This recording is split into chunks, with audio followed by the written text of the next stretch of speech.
그 미믹탱이라는 해수어가 있어요. 이름이 미믹탱이에요. 이 물고기는 유어 시절에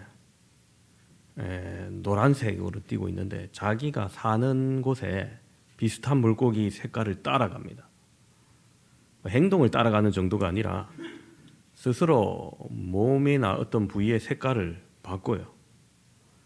그래서 좀 더 정확하게 말하면 헤럴드 엔젤이 사는 곳의 미믹탱은 헤럴드 엔젤을 따라가고, 레몬필 엔젤이 사는 곳에 있는 미믹탱을 레몬필 엔젤을 따라가. 그래서 같은 종인데 다른 곳에서 잡으면은 다른 모습이에요. 근데 이 물고기가 나중에 커서 성어가 되면은 어떻게 바뀌냐? 이 그림을 좀 보여주시면은,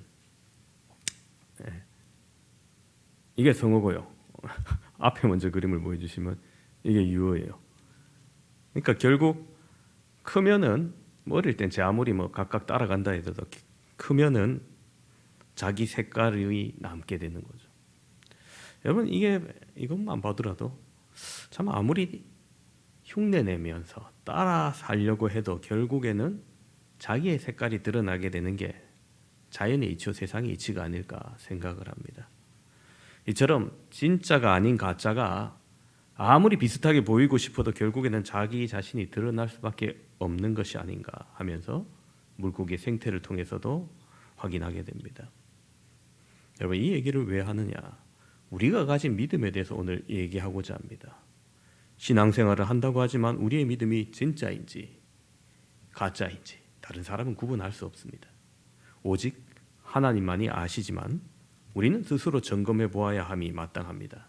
즉 믿음의 본질을 스스로 점검할 줄 알아야 됩니다. 종교개혁자 마틴 루터는 행위가 아니로 믿음으로 구원받는다는 점을 너무 강조하다 보니까 이 야고보서를 행위에 대해서 얘기하니까 이거 가치 없는 서신이다, 지푸라기 서신이다, 이렇게 평가절하했습니다. 그런데 그것은 사실 오해입니다. 자세히 들여다보면 행위를 강조하는 것이 아니라 믿음의 본질과 실체를 더 설명해 주는 말씀이라는 거예요. 야고보서 1장에서는 믿음을 가진 사람들이 시험을 만나게 된다고 합니다. 그때 오히려 기뻐하라 얘기합니다.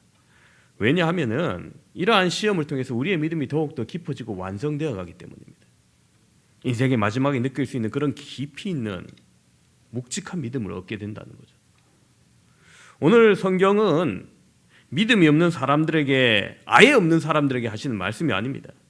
이미 믿음을 가지고 사는 사람들, 하나님의 은혜와 축복이 이르렀다고 생각하는 사람들, 즉 우리와 같은 사람들의 마음을 일깨워주기 위해서 들려주는 주의 음성입니다. 먼저 야고보는 믿음인 것 같으나 믿음이 아닌 것을 말합니다. 그 첫 번째는 바로 감정만의 믿음입니다. 14절 중반에 이렇게 말합니다. 사람이 믿음이 있노라 하고 행함이 없으면 무슨 유익이 있으리요? 그 믿음은 능히 자기를 구원하겠느냐?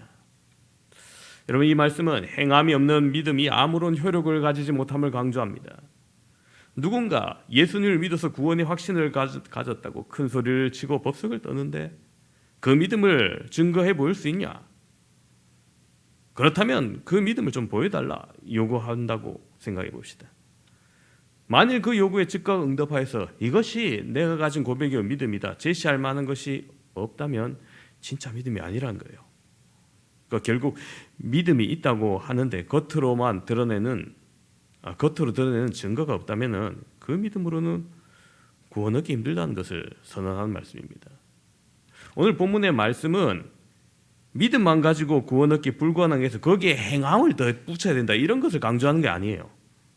흔히 야고보서 가르침과 사도 바울의 가르침을 대조해서 행함이냐 믿음이냐 이런 토론을 벌이기도 하는데 여러분, 그런 대조의 개념이 아닙니다. 사도 바울은 거기에 기록한 성경의 진리처럼 믿음으로 구원하는 것은 분명합니다. 이건 틀림없는 사실이에요. 그러나 바로 그 믿음이 무엇이냐라는 것을 야고보가 강조하는 겁니다. 다시 말해서 야고보는 행함이 없는 믿음으로는 의롭게 되지 못하는 것을 말하라는 것입니다. 행함이 없는 신조나 주장이 아예 믿음이 아니라는 거예요. 그거는. 그래서 참 믿음의 본질을 이야기하고 있는 것입니다. 그래서 믿음이라고는 하지만은 실제로는 믿음이 아닌 종류들을 나열하고 있습니다. 위선적인 믿음, 구원받지 못할 믿음, 귀신조차도 믿는 믿음, 죽은 믿음, 이런 표현들을 쓰는 거예요. 여러분, 죽은 사람은 이미 사람이 아닌 것처럼 죽은 믿음은 믿음이 아닙니다.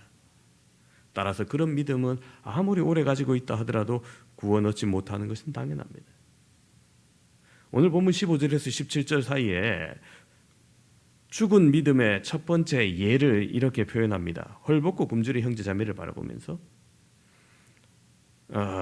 몹시 불쌍하다 동정심을 느낀 사람이 있습니다. 아이고, 얼마나 배고플까, 얼마나 추울까, 마음이 아프도록 걱정합니다. 도와주었으면 참 좋으련만 하는 데까지 이르렀습니다. 그리고 다가가서 말합니다. 뭘 좀 먹어야 되지 않겠습니까? 추운데 좀 옷 좀 입어야 되지 않겠습니까? 하고 부드럽게 말을 하는데 주머니 속에서 1,000원 한 장 꺼내지 아니하고 뭔가 옷을 주지 아니하고 그냥 돌아섰다고 생각해 봅시다. 그러면 그 불쌍히 여긴 마음, 동정심, 아파했던 걱정, 부드러운 목소리, 실제로 그것이 가져오는 효력이 얼마나 될까요? 굶주린 사람의 배가 조금이나마 채워졌을까요? 혹 어떤 사람들은 아무것도 안 주면서 저런 소리 하냐고 오히려 화를 낼지도 모르겠습니다. 전혀 효력이 없게 느낄지도 모릅니다. 오히려 굶주림과 추위를 내가 더 춥구나, 더 배고프구나 하는 것을 느꼈을지도 모릅니다. 즉 마음으로 동정하고 말로만 위로는 아무런 효력이 없는 죽은 것과 마찬가지라는 겁니다. 그래서 17절 말씀에 야고보는 망설임 없이 이런 결론을 내립니다. 이와 같이 행함이 없는 믿음은 그 자체가 죽은 것이라. 여러분, 이 말씀을 혹 다른 방향으로 오해하지 마시기 바랍니다. 형제가 굶주리고 있는 상에서 내가 빵을 사주고 옷을 사서 먹이고 입히면은 구원 얻겠구나, 이렇게 생각하시면 안 됩니다. 행위가 구원해 주는 게 아닙니다. 야고보는 여기서 구제에 힘쓰라는 교훈을 주려고 하고자 하는 것이 아니라, 물론 하나님의 성도는 여러분 가난하고 헐벗은 자에게 자기 것을 나누어 줄 줄 아는 것 하나님께서 크게 기뻐하십니다. 그렇다고 그 구제가 공로가 되어서 하나님의 구원이 우리에게 이르는 게 아니라는 거예요. 구원은 내가 대가를 치른 것이 아니라 대가 없이 은혜로 우리에게 오는 겁니다. 예수 그리스도께서 대신 치른 그 구속의 값이 우리로 하여금 모든 것을 누리게 하는 겁니다.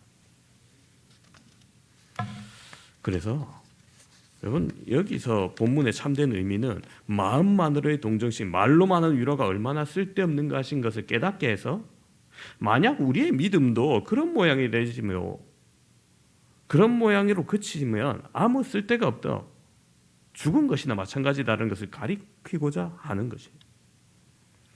참 우리나라 교회, 우리나라 성도님들 그만큼 뜨겁게 기도하는 다른 나라 교인들 별로 없어요. 새벽 기도에 세계에서 거의 우리나라만 유일히 있고요. 그것도 부족해서 금요 기도에 있죠, 수요 기도에 있죠, 특별 집회 있죠. 거기서 모여서 뜨겁게 달아 그러면 30분 이내 분위기가 오릅니다. 통성기도 하면 5초 이내 쩌렁쩌렁합니다. 이번에 오신 특별 강사님이 조용하게 얘기하신 분이라서 어르신들 한 것 같지도 않네 이렇게 생각하실지 모르겠는데, 여러분, 말씀의 깊이로 우리가 은혜를 받은 거죠. 우리나라 교인이 그렇게 열심히 모이고 그렇게 뜨겁게 기도하는 것들 물론 자랑스럽고 감사한 일인데, 거기에 그치지 말고 그 열심과 뜨거움으로 예배당 밖에 나가서 삶을 변화시켜야 된다는 거예요. 집회 현장, 기도 현장, 거기에 가졌던 가슴 벅찬 믿음을 가정으로, 일터로 가지고 가야 되는 겁니다. 거기서도 자기가 새로워지고 남도 변화시키는 믿음의 효력이 나타나야 된다는 거예요. 그러나 만약에 교회에서만 뜨겁고 가정과 일터에 가면 차갑게 식어버리는 믿음이라면 이 믿음이 살아있나 죽어있나 점검해야 되는 거예요. 그런 믿음이 무슨 유익이 있으리요라는 야고보의 질문을 우리가 심각하게 받아들여야 된다는 겁니다.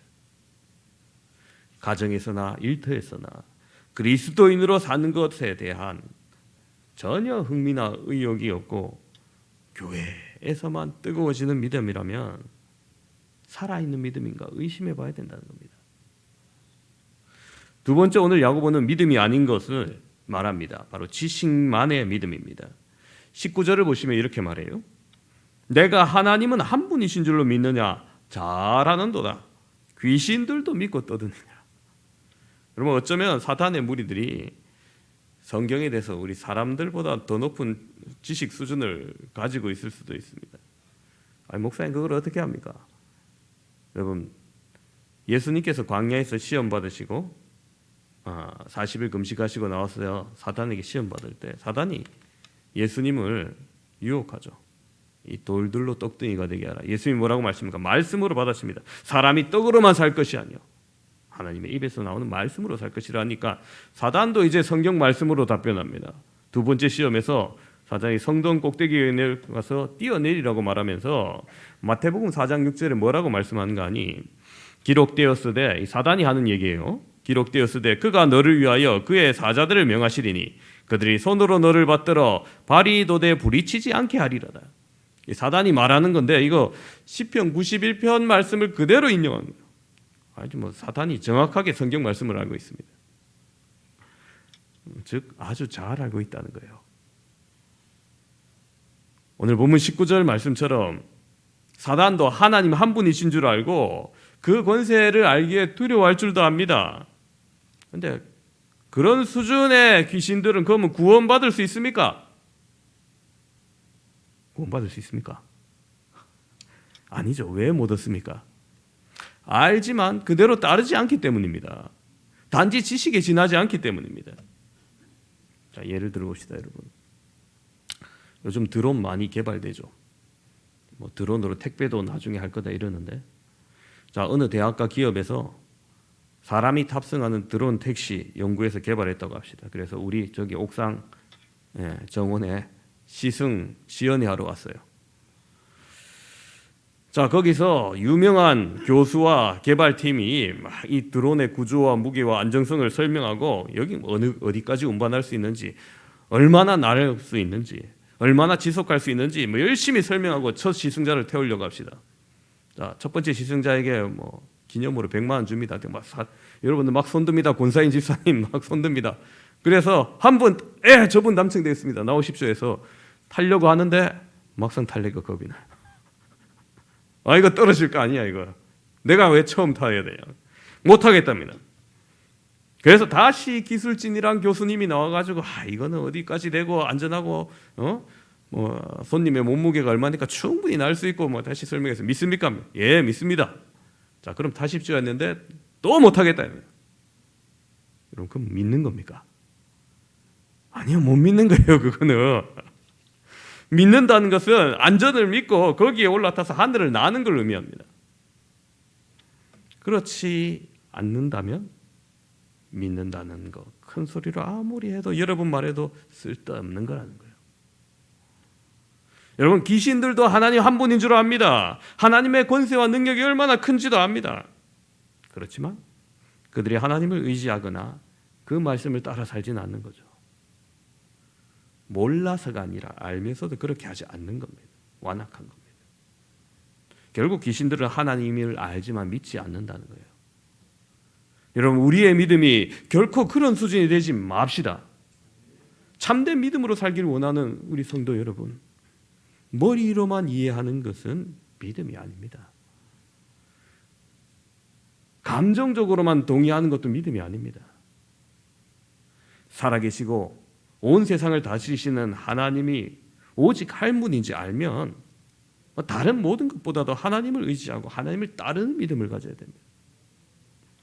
하나님의 권세가 가장 높고 그 능력이 가장 크다는 것을 믿는다면 오직 그분만을 우리의 힘으로 삼고 그분만을 도움으로 삼는 사람이 되시길 바랍니다.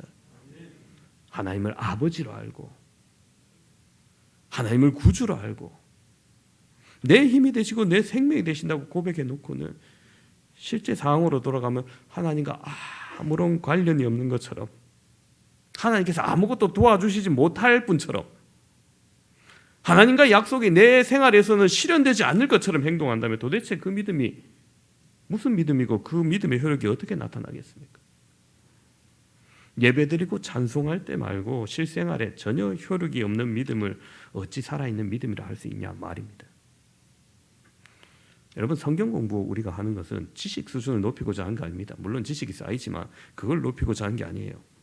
우리가 여기서 예배드리고자 하는 것은 신앙의 경력이 1년, 5년, 10년 점점 쌓이고자 드리는 게 아닙니다. 성경 말씀이 우리의 방법이 돼야 됩니다. 우리의 실생활에 녹아야 됩니다. 그래야 그 말씀의 씨앗이 자라나 처음에는 조그마도 좋아요. 겨자씨만 해도 좋아요. 처음에는. 점점 자라나는 거죠. 점점 자라나서 나중에는 30배, 60배, 100배가 되는 겁니다. 예배를 통해 우리가 하나님의 사람임을 확신하고 늘 공급받는 은혜를 체험을 입는 겁니다. 그것으로 우리가 세상을 살아가는 힘을 받는 거예요. 예배에서 가진 하나님의 말씀에 대한 확신을 세상에 나아가 실천하는 겁니다. 두려워 마라, 담대히 말라 했다면 그 말씀에 근거해서 험한 세상 가운데서 새 팔을 뚫고 나아가는 겁니다.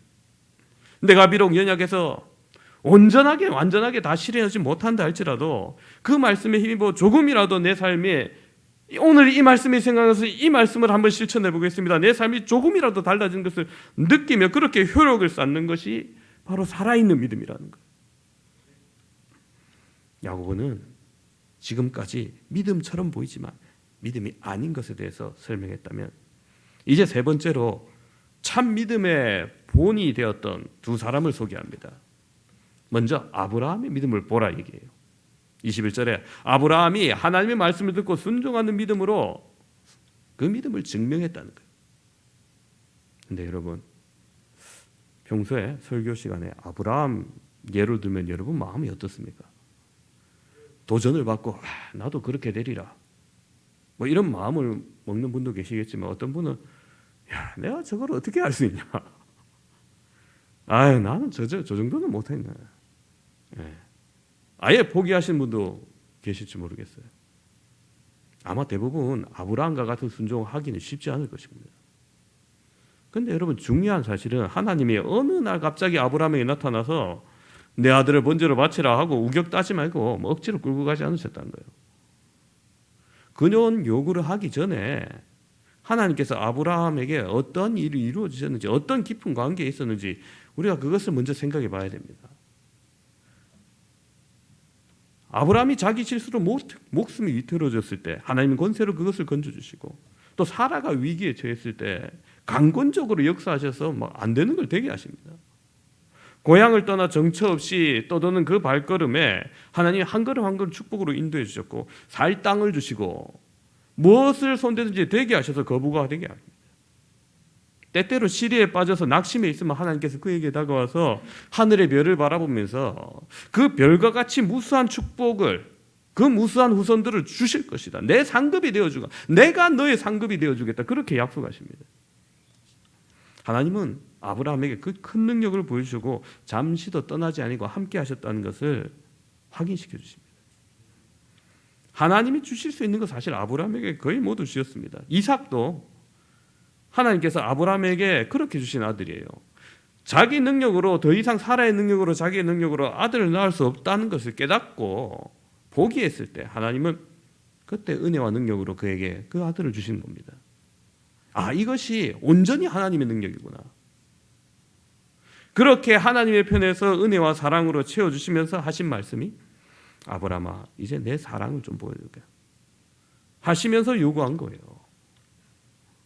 모든 축복으로 충만하게 채워놓고 하나님께서 얼핏 생각하면 보통 사람으로부터는 도저히 불가능 같은 요구를 내 아들 이삭을 번제로 바치라는 겁니다.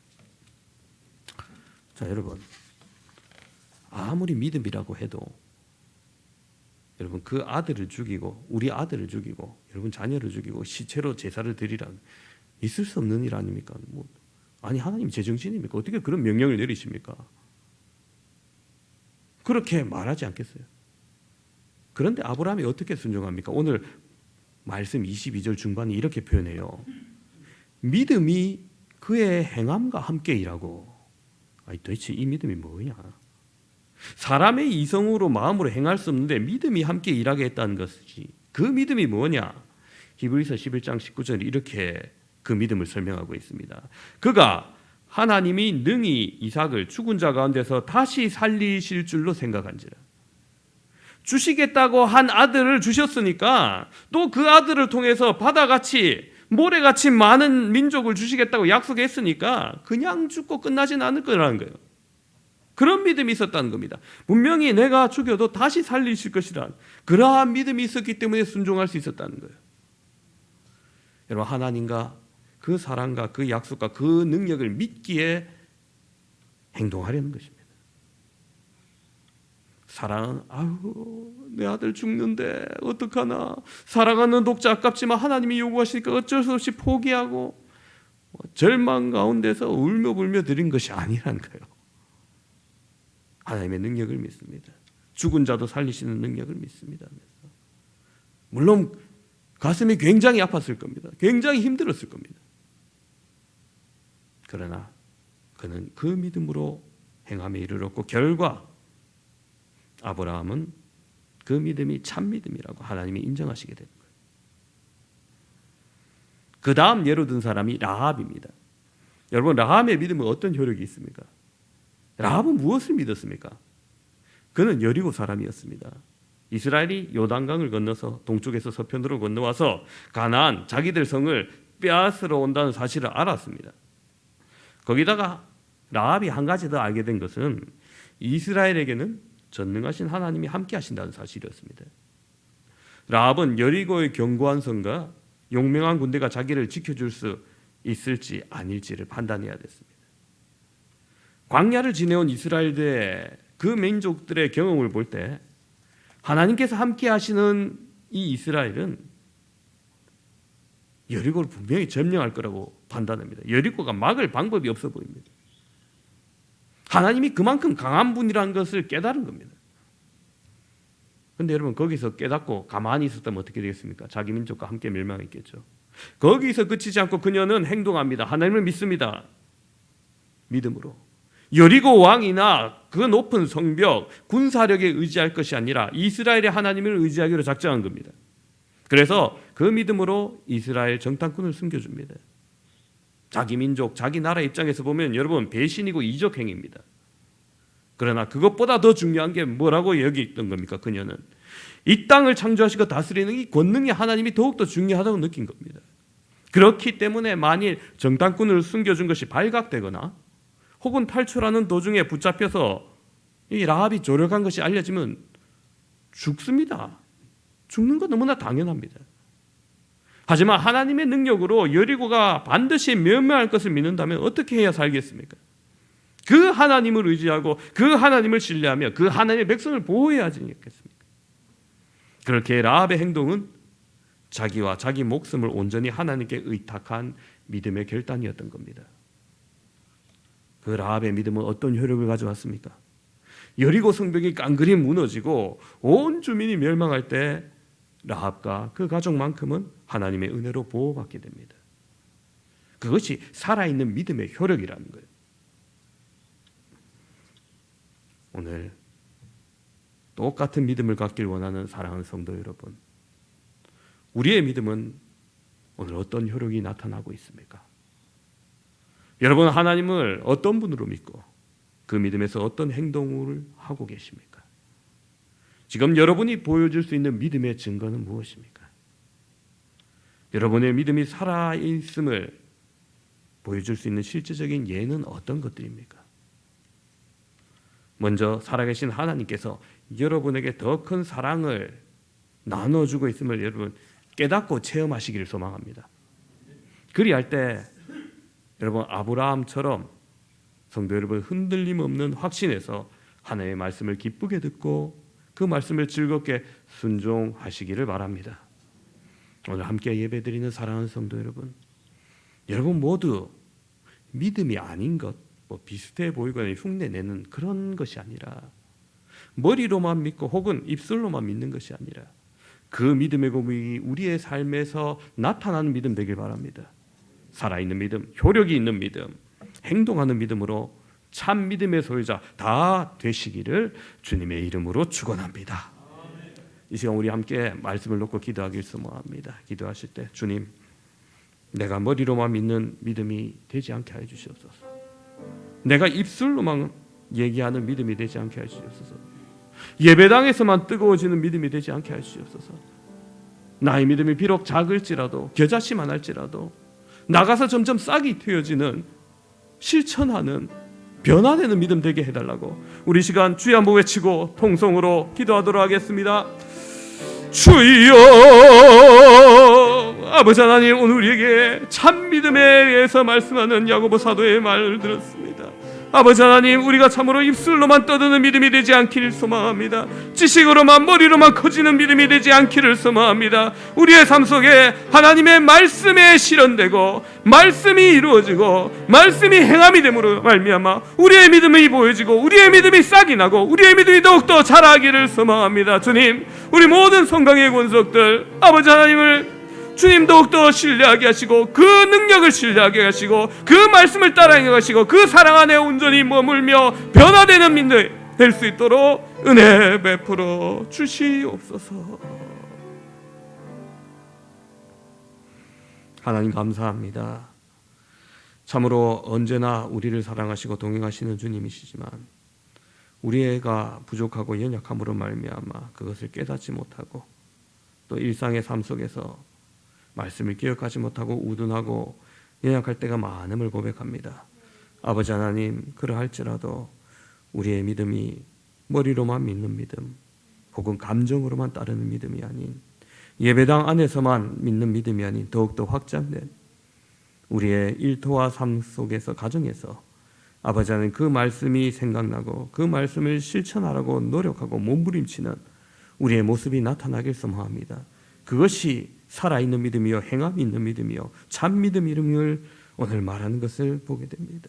아버지 하나님, 우리 모든 성강의 권속들 그러한 참 믿음 소유함으로 말미암아 주님으로부터 구원받는 놀라운 믿음 되게 해주시고 더욱더 축복과 은혜 가운데 살아갈 수 있도록 역사하여 주시옵소서. 감사합니다. 우리 구주 예수 그리스도 이름으로 기도드립니다. 아멘.